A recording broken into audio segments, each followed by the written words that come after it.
নমস্কার বন্ধুরা, আশা করছি তোমরা সবাই ভালো আছো এবং দেখছো অনলাইন এডু স্টাডি পয়েন্ট। আমি মিলন স্যার চলে এসেছি আর একটি নতুন ক্লাস নিয়ে। নতুন ক্লাসে সবাইকে স্বাগত জানাচ্ছি।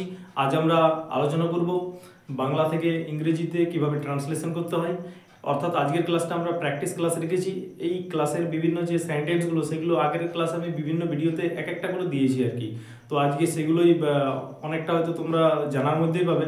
তো দেখছি তোমরা পাচ্ছ কিনা। প্রথমে তোমাদেরকে এক চান্স দেবো, তারপর আমি বলে দেবো আর কি।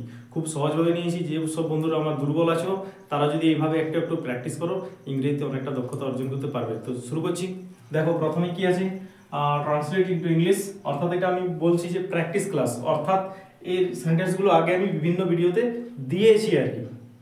তো দেখো প্রথমে ট্রান্সলেট যদি আমরা বাংলা থেকে ইংরেজি করি তখন আমাদেরকে কি জানতে হয় সেটা একটু বলে দিই। দেখো প্রথমেই বাংলা বাক্যে কি থাকে, প্রথমে থাকে সাবজেক্ট, তারপরে থাকে অবজেক্ট, তারপরে থাকে ভার্ব।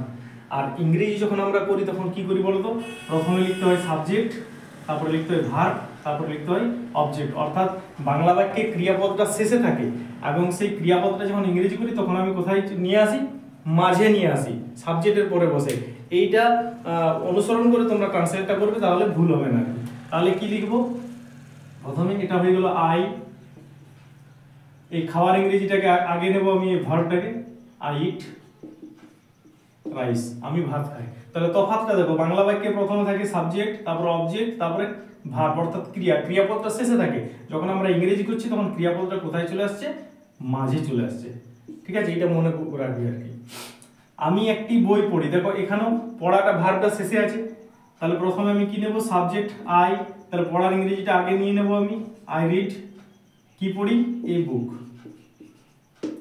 এটা সাবজেক্ট, এটা ভার্ব, এটা হচ্ছে অবজেক্ট। এটা কিন্তু মাথায় রাখবে, পরপর বসিয়ে দিলে কিন্তু ট্রান্সলেশন সঠিক হবে না।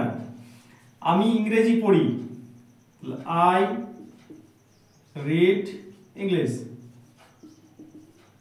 দেখো এখানে পড়া, এটা ভার্ব ছিল, এখানে কোথায় চলে এসো, মাঝে চলে এলো। সে ভাত খায়, তাহলে বলো তো, সে ভাত খায়, এখানে ইট হবে না এর সাথে কিছু যোগ হবে। দেখো এটা থার্ড পারসন সিঙ্গুলার নাম্বার সাবজেক্টটা, যার জন্য আমার এখানে কি বসবে, সিম্পল প্রেজেন্ট টেন্সে অ্যাজ বসাবো, হি ইটস রাইস। আমরা ফুটবল খেলি, উই। দেখো খেলাটা শেষে দেওয়া আছে, তাহলে এটা কোথায় নিয়ে আসবো, মাঝে, উই প্লে ফুটবল। যারা প্রথমবার আমার চ্যানেলটা দেখছো প্লিজ ইউটিউব থেকে দেখলে সাবস্ক্রাইব করে রাখো এবং ফেসবুক ইনস্টাগ্রাম থেকে দেখলে আমার চ্যানেলটা ফলো করে রাখো। আর যদি ভিডিওটা তোমার কাছে ভালো লাগে, ইনফরমেটিভ, তাহলে একটা লাইক দিও। একটা লাইক আমাকে অনেকটা মোটিভেট করবে আরও ভালো ভিডিও আনার জন্য। ঠিক আছে, দেখতে থাকো।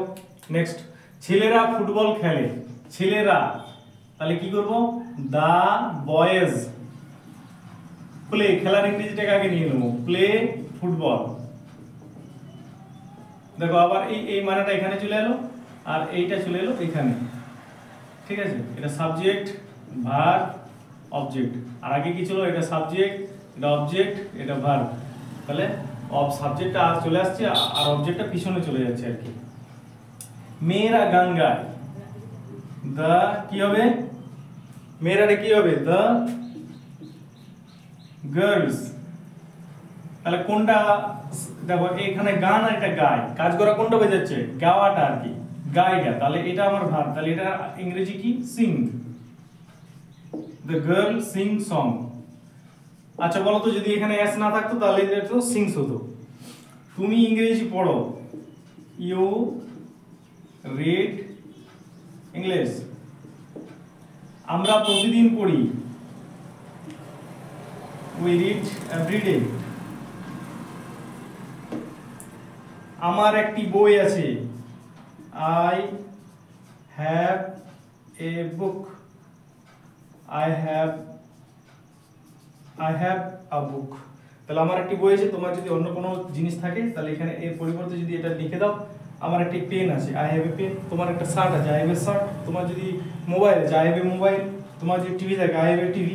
যা আছে আই হ্যাভ এর পরে বসিয়ে দিলে তোমার সেই জিনিসটা থাকাটাকে প্রকাশ করা বোঝাবে। এই ছিল বন্ধুরা। যদি ভিডিওটা ভালো লেগেছে তো প্লিজ একটা লাইক দিও।